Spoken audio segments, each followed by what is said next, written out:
안녕하세요. 톡톡시녀TV입니다. 오늘도 구독자님들과 함께 놓치기 쉬운 정보를 공부하면서 서로 커가는 소중한 시간을 가져보겠습니다. 영상 시작하기 전에 구독과 좋아요 한번 부탁드리겠습니다.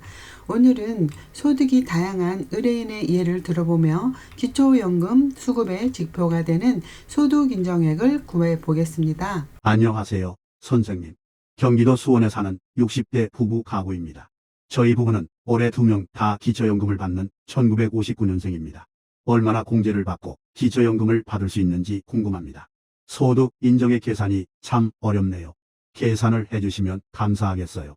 현재 7억 원 아파트에 살고 있고 1억 원을 정기예금에 넣어두었습니다. 정기예금에서 이자는 33만 원 받고 있습니다. 그리고 저는 국민연금 60만 원과 월급 200만 원을 받고 있고 2000cc 승용차를 소유하고 있는데 한 7년쯤 돼서 중고차 가격은 한 400만 원이나 될 것 같습니다. 예금이 많아서 좀 걱정이 되는데 저희 부부도 기초연금을 받을 수 있을까요? 경기도 수원의 시가 7억 원 아파트에 거주하고 계시고 월급도 200만 원 받고 계신 오늘 의뢰인 부부께서 과연 기초연금을 받으실 수 있을까요? 오늘 아주 쉽게 계산해 보겠습니다. 먼저 의뢰인 부부의 소득 인정액을 구하기 전에 이분이 갖고 있는 재산을 한번 살펴보겠어요. 재산으로는 수원시에 7억 원 아파트가 있고요. 예금으로는 정기예금 1억 원을 넣고 계시고 중고자동차 400만 원이 있으십니다. 그리고 소득으로 보시면 근로소득 200만 원 있으시고 이자로 33만 원 받고 계시고 국민연금 60만 원을 받고 계십니다. 오늘 의뢰인 부부의 소득 인정액을 계산하기에 앞서 중요한 사항을 한번 짚어보겠어요. 첫 번째, 근로소득과 재산의 공제는 얼마나 하는지, 두 번째, 국민연금 60만 원에는 기본 공제가 없는지, 세 번째, 정기예금의 이자 소득에 대한 기본 공제는 얼마이고 언제부터 방연이 되는지, 네 번째, 국민연금 60만 원으로 인해 기초연금이 감액되지 않는지, 2022년 특례시로 승격한 수원시는 지역별 기본 공제는 얼마나 하는지, 2024년 오늘 의뢰인 부부의 기초연금 수급 가능 여부를 계산해 보도록 하겠는데요. 기초연금 수급 가능 여부를 판단하기 위해서는 소득 인정액을 구해야 하는데요. 이 소득 인정액을 구하는 공식은 소득 평가액 더하기 재산의 소득 환산액입니다. 소득은 평가하고 재산은 소득으로 환산해서 더해야 한다는 뜻이죠.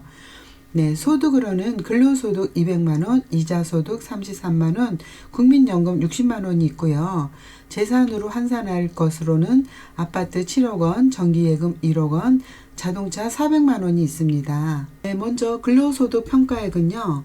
근로소득 공식은 근로소득에서 110만 원을 항상 공제해주고 거기서 70%를 곱하게 되면 평가액이 나오는 건데요. 200만 원의 근로소득에서 근로소득 200만 원에서 공제 항상 하는 거 110만 원을 공제하니까 90만 원이 나옵니다. 90만 원에서 70% 곱하니까 63만 원이 나옵니다.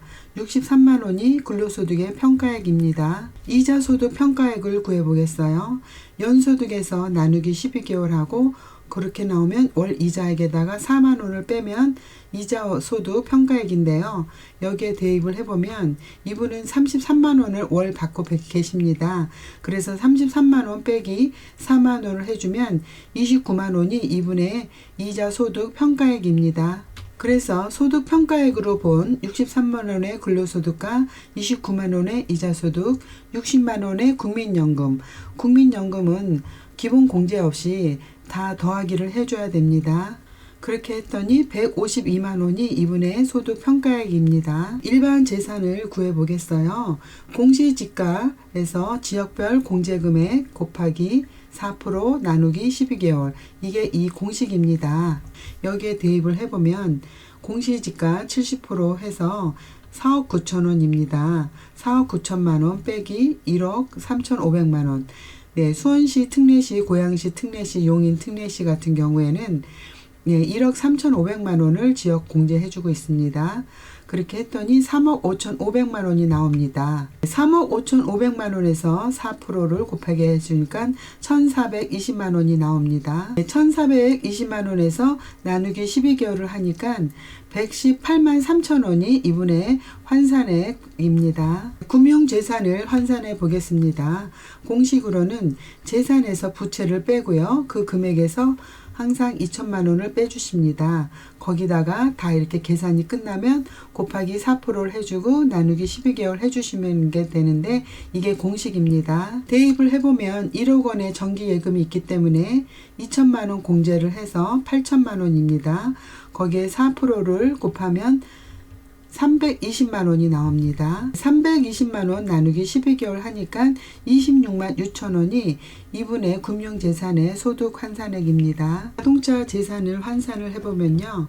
자동차 가액에다가 4%를 곱하고 나누기 12개월을 해주시는 게 이게 공식이고요. 400만 원에다가 4%를 곱해주니까 16만 원이 나오고요. 16만 원에서 12개월을 해주니까 13,300원이 이분의 소득 인정액입니다. 네, 재산으로 본 환산액을 보겠습니다. 아까 그 재산에서 118만 3천 원이 남았고요. 네, 금융재산에서 26만 6천 원이고요.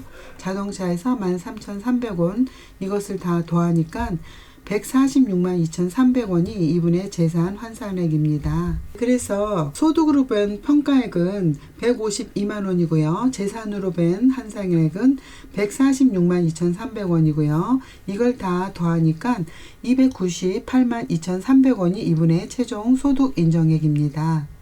소득 인정액은 298만 2천 원이 납니다. 그럼 연금 기준액 340만 8천 원을 초과하지 않았으므로 이 의뢰인 부부는 기초연금을 받으실 수 있습니다.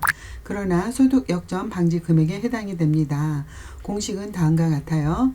298만 2천 원 더하기 53만 5,690원 빼기 340만 8천 원을 계산하면 10만 9,690원이 나옵니다. 그러면 10만 690원을 감액을 해야 되죠. 그래서 부부 가구 기준 53만 5,690원에서 10만 9,690원을 빼면은 42만 6천 원이 나옵니다. 기초연금 대상이시나 만상은 못 받으시고 10만 원 정도 감액돼서 받으시는 겁니다.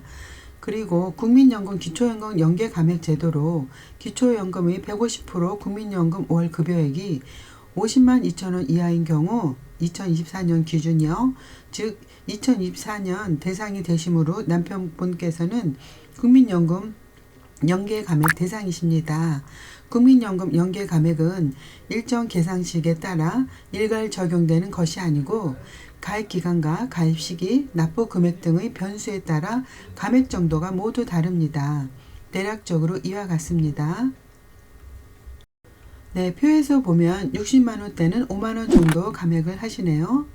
네, 그리고 마지막으로 자녀의 보험료 절감을 위해 자동차를 공동명의로 등록했을 경우 부모의 지분이 단 1% 있더라도 차량 가격 100% 부모의 재산에 포함된다는 것 꼭 기억하시기를 바라고요. 중요한 사항 꼽기로 정기예금 만기가 올 8월이면 이자 소득은 언제부터 기초연금에 반영이 되나요? 이것은 이자 소득이 발생한 달이 속한 해의 다음해 4월부터 기초연금에 반영되므로 선생님 부부의 이자 소득은 2025년 4월 25일부터 기초연금의 소득평가에 반영됩니다. 근로소득 또한 세전소득을 기준으로 소득평가에 반영이 됩니다. 혹시 나중에 실업급여를 받는다면 이것은 소득평가에 반영이 되지 않습니다. 아파트 공시지가는 2023년분을 올해 4월부터 적용이 됩니다. 그리고 자식들에게 매달 정기적으로 용돈을 받는다면 기초연금 계산 시 소득평가액에 반영되지 않습니다. 하지만 쓰지 않고 모아서 목돈이 된다면 금융재산에는 포함이 될 수 있습니다. 오늘 설명드린 것은 2024년 기초연금은 1959년생부터 신청할 수 있고요.